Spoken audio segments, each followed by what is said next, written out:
Well, Matt, you said on Tuesday that we might have some good news on the injury front. James and George get closer to a return. What's the possibility of seeing them in action on Saturday? Strong, high possibility because they've trained today. They've got to get through one more day. To what capacity, like I said earlier on in the week, depends on probably the game and depends on their legs as the game goes on, whether they start or come on and affect it. But great to have a couple of senior ones available. I guess there's a real temptation, given the lack of numbers, to throw them straight in, but at the same time, you've got to be sensible. It's not just one game, is there? There's a season to think of. Yeah, definitely. But they've done a fair amount of work. They've been on the training pitch, both in an individual capacity and then with the team for a couple of weeks now. So we don't feel like we have to protect them totally.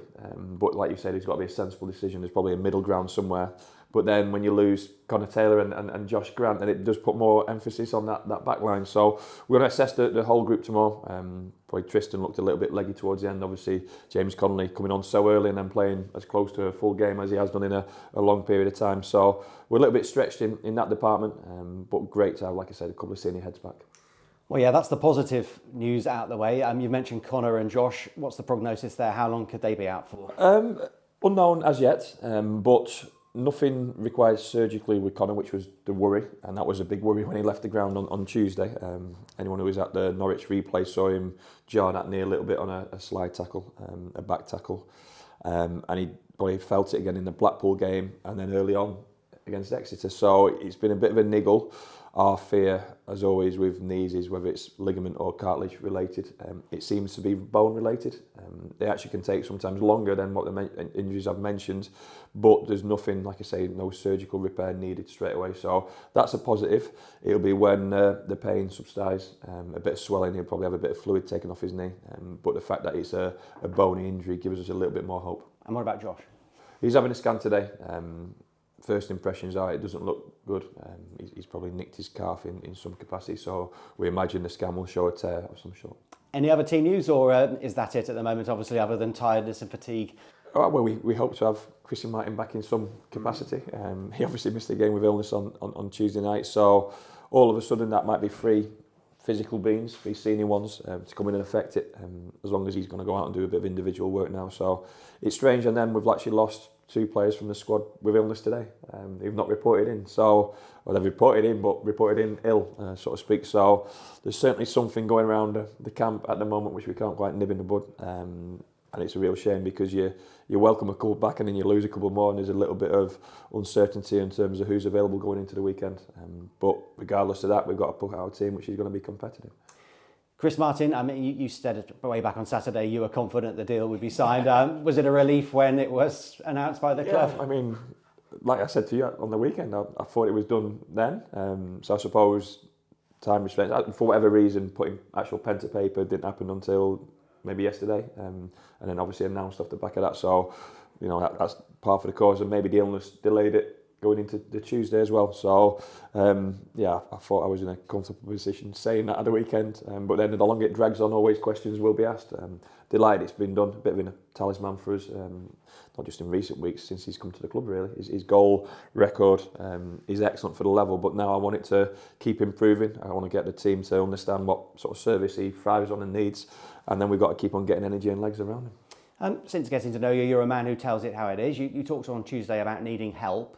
Was that in terms of getting some staff to support you, or was it a message to the hierarchy? What did you mean exactly when you said that? When the team is struggling like we have done, it's incredible how our form has dipped in the space of a couple of games, and I know the results have been what they have, but we've been in those games, have been fine margins or small margins. It wasn't so long ago we were playing so well against a championship team, but then you could just sense a lack of confidence, a bit of mental fatigue in that game on Tuesday night. So the help has to come from me first and foremost, in terms of who I select and who I put out there, but also in terms of being able to freshen it up. And that might be in the form of injured players coming back into it. It might be in the form of new signings. It can come in any form, but it just felt a little bit flat, and a little bit flat across the board on Tuesday. So that's a manager's responsibility. So it's not a message to anyone or the hierarchy. It's just a case of saying that the team is in need of help. I think that was fair to say in terms of the way we performed. Yeah, I understand that. And obviously, long term, things will build into place. You've got games coming thick and fast at the moment. Would you like more staff to support? You've got Jamie McAllister, Joey Barton, for example, had Eddie Jennings to help with transfers and recruitment. Is that something that you'd like long term? I think long term there's a plan in place behind the scenes.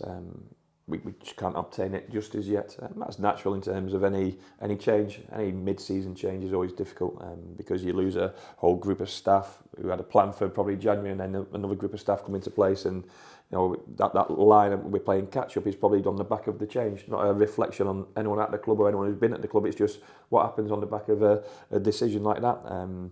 But it is important that we do get everyone in the right place going into the next couple of windows. They're going to be absolutely massive in terms of what we want to build as a football club, because recruitment gives you the best chance of being successful. I think we're capable of doing it logistically in terms of the area, location-wise, level of club-wise, size of club, financial backing. I think everything's in place now, but that infrastructure of how it works is so important. How we identify the players as well, and what sort of type of players Bristol Rovers fans and the club want to see out on that football pitch. I'm quite clear in terms of what my identity will look like in my head, but hopefully we can work towards that. Speaking at 2 o'clock on a Thursday, any closer to bringing any new signings into the club? Well, similar to what I said to you the last few times, we hope so. We hope to have possibly one in before the weekend, maybe more, ongoing conversations. But with every January window, it always heats up towards the end. But then once the end starts to come and is near, then it really does move. So things can move in a space of 24 hours, whereas previously everyone's waiting on each other. We're in a position to move pretty quite quickly and sharply. So I do hope to have one new addition going into the weekend, possibly two. And in terms of outgoings, do the lack of bodies at the moment have an influence on that, or are you still looking to maybe lose a player or two? There's always a potential if the right offer comes in, not just in terms of fees or transfer fees, but in terms of loans as well, for anyone who's not getting the game time they want or they feel they deserve. We have to be open in terms of that. But the squad is a little bit thin all of a sudden, which is strange to say, because I came into the club and it was a deep squad and a big squad. We just wanted the real value and contribution to be on the pitch. So there's always room for manoeuvre in the next week or so. But I've said all along, the reason I took the job was that the quality within the squad. I always want to look within the building before looking elsewhere. What kind of atmosphere do you hope on Saturday with the supporters, who obviously braved the wind on Tuesday, yeah, saw another defeat? What do you hope their mentality is on Saturday? Well, a supporter's mentality. It's in the title, really, there to support the team. But we've got to give them something to support and something to believe in. The belief was there 2 weeks ago. It's quickly seemed to have diminished. That's probably a fragility of where the whole group and the whole club is at the moment, where there's hope one minute and then all of a sudden there's dismay and lack of sort of a belief in what this squad are capable of. I certainly haven't lost it. I'm sure the players haven't, but the fans certainly need to see it. And the way we started games in terms of being a goal down has just put us on the back foot, and then it puts the atmosphere on the back foot as well. And then you're forced to chase a game from early on, and that's the hardest thing to do in football. So we have to keep ourselves inflated, and the fans will play their part in that. But it's all about performance on the pitch.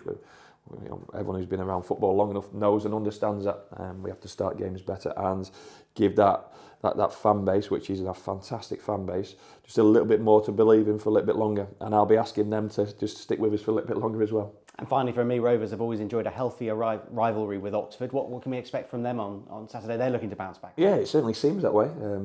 I'm expecting a feisty affair by all accounts. I think the game at their place was previously in this season.